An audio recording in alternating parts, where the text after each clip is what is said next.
เออคือจังว่าเห็นอยู่ในคลิปมันน่ะคือจังว่าเปิดเตรียมสิเปิดห้านค้าไม่บ่โดยเออันนี้ก็อเอาไปซื้อนะจะปีใดสิได้เฮ็ดเอมีเงินยามใดแม่นบ่เงินยามใดก็เฮ็ดคักแล้วฉันเนาะโดยเออรายการจำว่าแนวนั้นโดยเปิดอยู่ใช้นั่นมองใดมีหม้องนี้ใช้พาราบ้าวลงไปเบิ่งมึงดูไป FC ลงไปเบิ่งแน่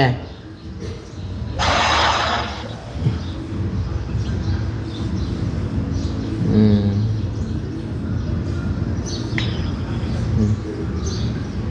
ไปก่อนเบิ่งว่าว้าวขออยู่วางทางขึ้นวางอันกองหินแห่หินทรายนั่นบ่ล่ะโดยแม่นแหละคักแล้วสันเนาะขอต้นอย่าลืมขึ้นมาหาเฮาเด้อเพราะว่าบ่มีคนมาเด้อเฮือนเฮาคิดฮอดทีมงานแฮงทีมงานบ่ได้เข้าบ่โดยบ่มีจักคนเลย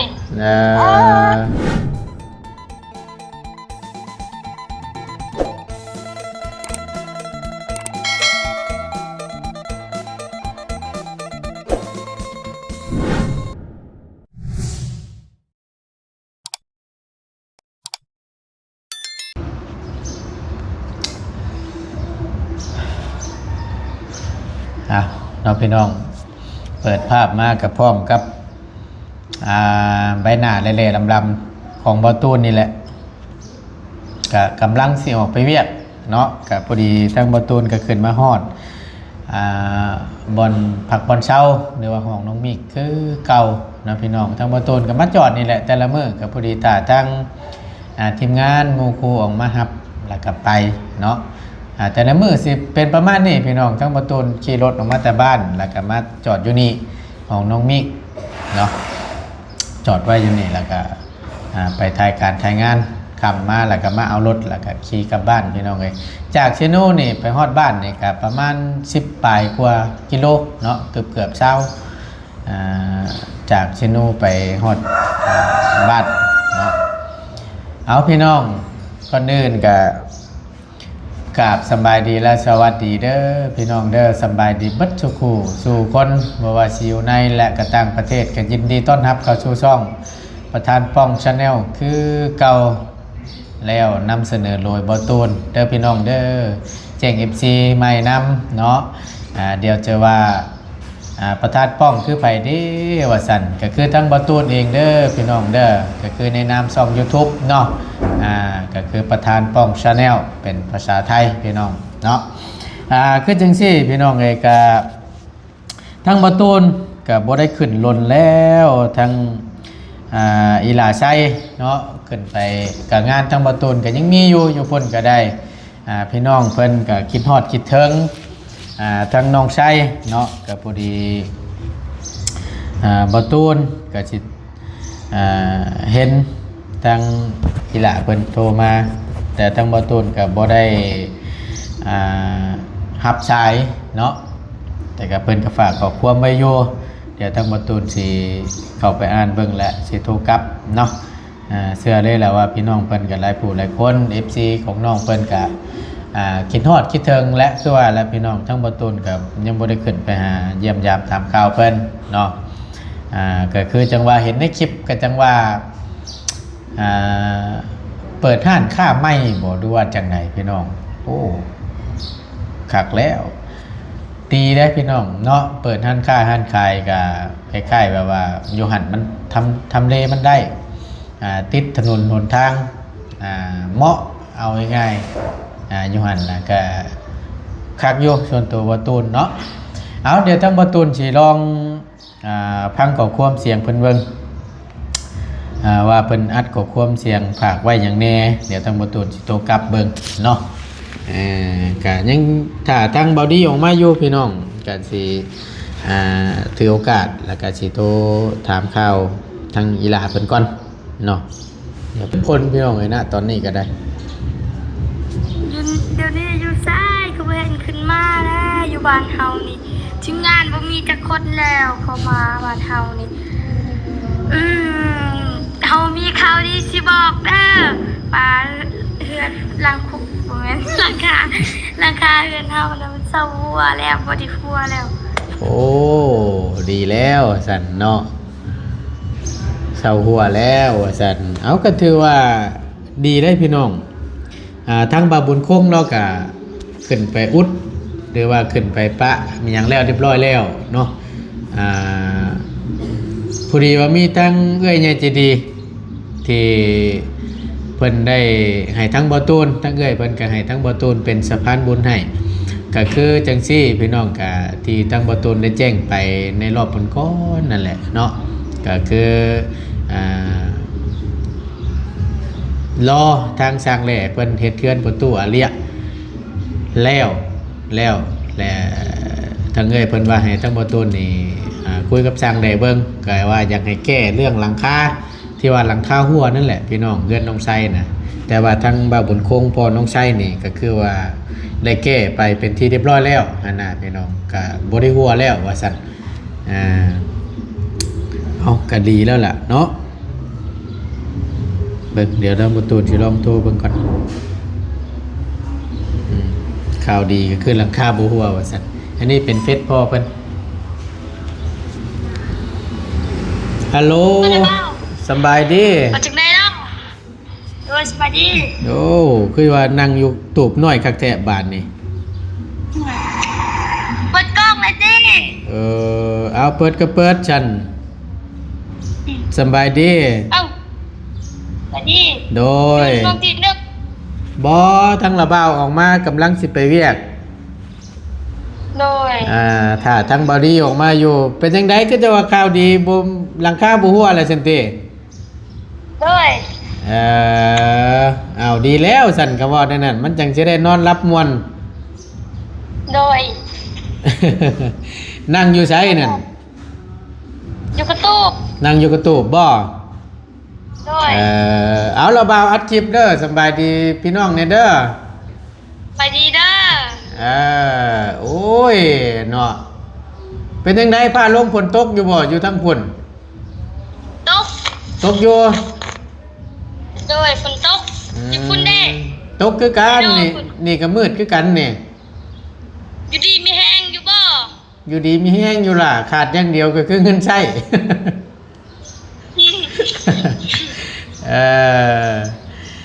คือจังว่าเห็นอยู่ในคลิปมันน่ะคือจังว่าเปิดเตรียมสิเปิดร้านค้าใหม่บ่โดยอันนี้ก็เอาไปซื้อนะจะปีใดสิได้เฮ็ดมีเงินยามใดแม่นบ่ยามใดก็เฮ็ด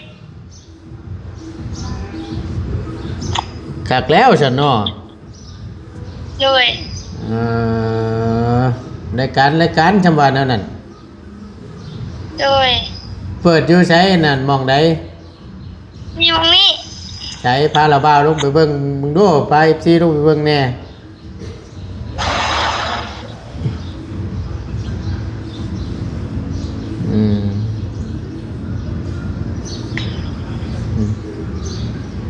ไปก่อนเบิ่งว่าว้าวขออยู่วางทางขึ้นวางเงินอันกองหินให้หินทรายนั่นบ่ล่ะโดยแม่นแหละคักแล้วสันเนาะนี่เอาลงท่อพังท่อนำบ่โดยดีแล้วคำว่าพังท่อเวลาฟ้าลงฝนตกน้ำมันจังบ่ขังน้ำระบายไปเลยก็ละตัวนั่นเนาะโดยนี่สิกบได้กำลังก่อแต่ยังบ่ทันแล้วเนาะโดยบ่แล้วเนาะโอ้คักแล้วสั่นคำว่านั่นใกล้แคมทางนั่นสิค้าขายหยังน่ะขายขนมมันยังแบบนี้แหละขายกระต้มขนมหั่นขายกระต้มขนมขายของช้ำโดยคักแล้วสั่นคำว่านั่นดีแล้วเนาะเฮ็ดต่ออยู่บ่นั่นหรือว่าหยุดอยู่ซำนั้น เธอเฮาก็ยังบ่จำของพ่อนี่ถามพ่อบ่ เออ มันสิถึงอยู่น้ำนอง จักเช้าจักอันห้องอันน่ะอันเฮ็ดนั่นน่ะสบายดีสบายดีว่าบนคงสบายดี ได้อยู่นี่แพงบ่ อยู่ดีมีแฮงอยู่ทั้งนั้นเด้ คือการ โอ้ ตัวทางมาละ อันใดก็ มาฝนตกบ่อยู่ ตกคู่มือบ่าวบนคงเลย โอ้ยโดย ตกคู่มือคือว่าแหละ โดย ครับเลยหนึ่งแฮกอต่อลงใครวะ แม่น เม็กซิโกต่อ อันว่าอันเปิดห้านให้ลูกสาวซั่นบ่ โดยแต่ว่าจักปีได้ครับตั้งชื่อตั้งไว้ อ๋อ ชื่อ ตั้งเสาไว้เนาะ ตั้งเสาไว้แล้วก็ห้องก็ไว้ดินบอกโตไปมายังเรือโตงกโตเฮาชื่อหั่นน่ะ เอ่ออันจักเสาจักต้นนั่นน่ะบ่าวบนคง 6 9ต้นตรงนั้น ฮะ 9 โอ้ 9ต้น สองห้องบ่ ก็มีแต่ว่าเฮ็ดอันนั้นเลยเด้ เฮ็ด ไป แบบ ไปโลก โล่งได้ แบบห้านใหญ่ปล่อยโล่งเลยบ่ได้ขันห้องขันหยังเนาะ โดย โอเคแล้วฉันคำว่าแนวนั้น นั่น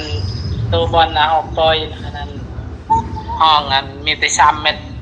คูณ6แล้วก็ตรงส่งเป็นอันเอาไว้แบบว่า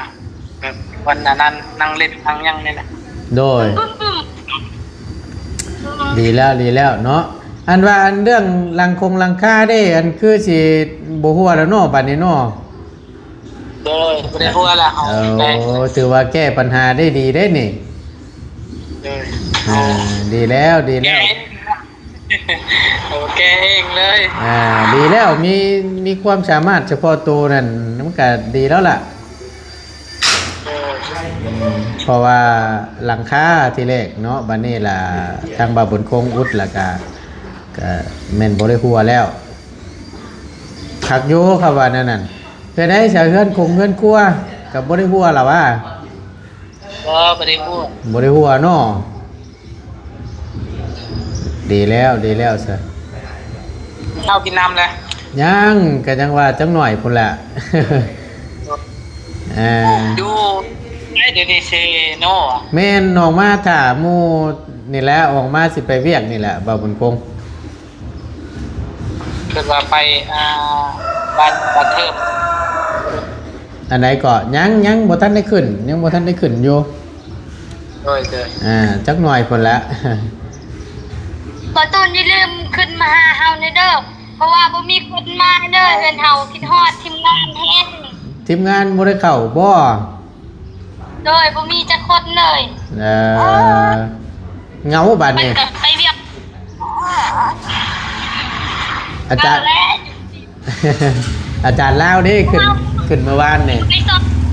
นี่ก็สิไปหาใหม่อีก อันไหนก็ บ่เงาดอกเมื่อวานนี่ก็ไปสอนปลาน้ำพ่อน้ำแม่ ได้อยู่บ่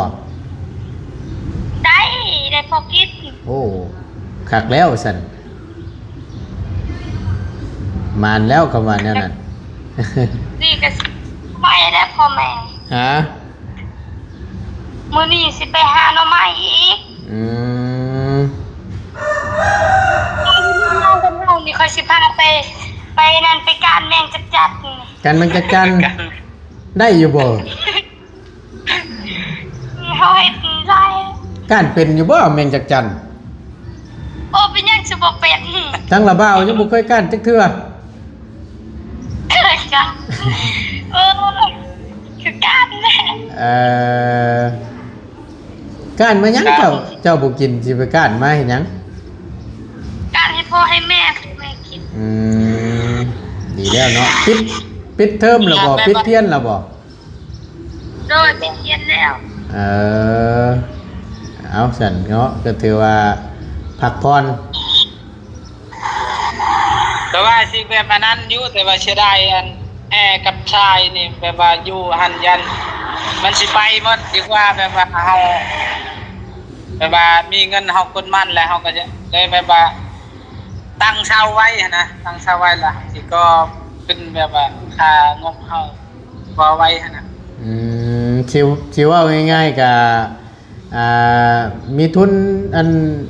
แล้วก็จังค่อยเฮ็ดต่อนะตอนนี้เนี่ยมันตั้งเชาแล้วก็ยังไว้ก่อนแม่นบ่ โอ้ยแม่นน่ะ ก็ดีคือกันค่อยๆเฮ็ดไป โดย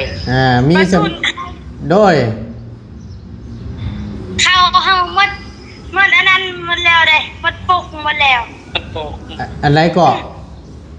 เขาให้เพิ่นว่าออกแล้ว อ๋อปลูกเขาให้แตกแล้วซั่นบ่ออกแล้ว ใหญ่หมดแล้วเขาให้เฮา ว่ามันก็สิได้กินไว้เท่านั้นแล้ว เอ้ยบ่ไหวเลยจะมียังอันนั้นเชื่อยังไม่น้อย ออก ดีแล้วเนาะเอาก็มีแต่ว่าอันเฮ็ดไปเรื่อยๆเนาะว่าผมคงเนาะมีเงินมีคำแล้วก็ค่อยเฮ็ดไปเนาะ โอ้ย ดีแล้วเนาะใครกว่าเฮาสิอ่าปะไปชื่อหั่นน่ะเทแล้วบ่พื้นยังอยู่นี่เนาะ นั่งแต่เขาก็อันนั้นตั้งเช่ากับเทคานเรียบร้อยแล้ว ตั้งเสาเทคานได้ก็ก่อไปนำ เออ ได้สำใด อัน เอา เองเนี่ย เป็นเนาะเจ้าก็เนาะ ก็บ่ได้เป็นแรกแต่ก็มั่งแล้วลุงเฮิมบ่คำมั่ง ถือว่าเก่งเด้น่ะก็เป็นช่างจนได้โตอันเนาะ มันงามถ้าจะมาเบิ่งเนาะ มันบ่ทำแล้วว่ะ ว่าแล้วก็สร้างจำเป็นเนาะ โอ้ย เอาแล้วนั่นก็ได้มันก็ ดีจัง โดยมันก็พอดีเบาดีโทรมากำลังจะออกไปเวียกกันเบาบุญคงเลยเอามิตรว่ามื้อหน้ามื้อในเด้อเดี๋ยวถ้าว่าได้ขึ้นไปเดี๋ยวสิแวะเข้าไปเยี่ยมยามตามข่าวเด้อ โอ้ย ทั้งอีหล่าใช่เพิ่นนั่นกูความเสียงมีข่าวดีหลังข่าวบ่ฮู้ว่าซั่นเอาก็ดีใจนำหลายๆเด้อ โอ้ย โอ้ยจะดีไม่แห้งเด้อ อยู่ดีมีแฮงคือกันขึ้นไปเดี๋ยวสิชื่อเป็นไก่ชะโนขึ้นไปต้อนหรอก โอ้ย โอเคสบายดีพี่น้องเนี่ยเด้อ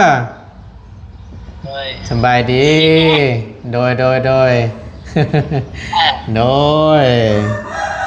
เอาพี่น้องก็กะดีใจน้ำเพิ่นเนาะก็คือว่าเพิ่นสิเปิดท่านค่าไม่ว่าสั่นเอาก็ดีแล้วมันถือว่าเป็นการดีได้แหละเนาะเปิดท่านค่าไม่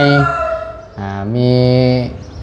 แนวคิดแนวอ่านอยากค่ายอยากขายก็โอเคพี่น้องไอ้ต่อยอดไปก็ดีใจน้ำเนาะเอาพอดีทั้งประตูนกับบุ้มีอย่างไรคลิปนี้เนาะก็ถือว่า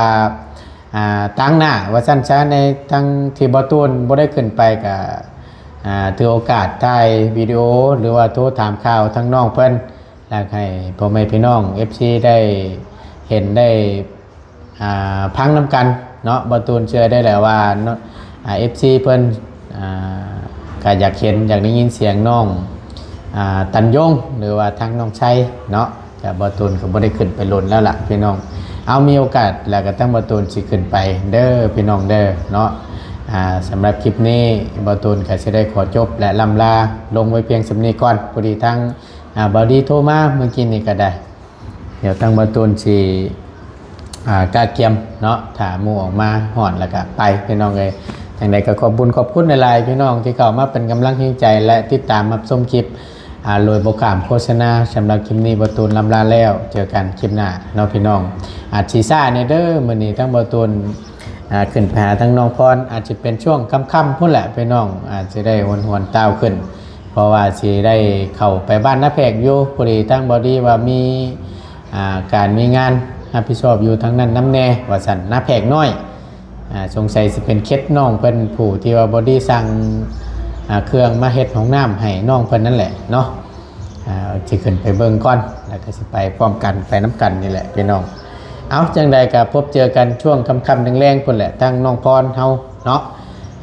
เดี๋ยวเจอกันอยู่พุ่นพี่น้องก็มันไกลคือว่าแหละในระหว่างเดินทาง ขึ้นไปเพื่อสิฮอดเนาะใช้เวลาอยู่หน่อยนึงพี่น้องเพราะว่ามันเกือบร้อยลักพุ่นแหละจากซีโนขึ้นไปหาพารานไปหาบ้านน้องพรนะพี่น้องป้าโตแต่ละมือนี่เดินทางนี่แหละสาเหตุที่ว่าบางเทื่อลงคลิปช้าในหน่อยนึงพี่น้องกันในระยะการเดินทางส่องมากับบ้านน้องเพิ่นนั่นบ่มีสัญญาณพี่น้องเลยถือว่าตัดขาดไปเลยสัญญาณในเมื่ออันเข้าไปอยู่ในหันแต่ว่าโทรน่ะได้แต่ว่าสัญญาณอินเทอร์เน็ตนี่บ่มีสิลงคลิปนี่ก็บ่ได้พี่น้องนอกจากว่าถ่ายปุ๊บออกมาข้างนอกไปก็ใช้เวลาอยู่หน่อยนึงเนาะโอเคพี่น้องขอบคุณหลายๆสำหรับคลิปนี้ไปก่อนอยู่ดีมีเจอกันคลิปหน้าสบายดีเด้อพี่น้องเด้อไปบ้านนี้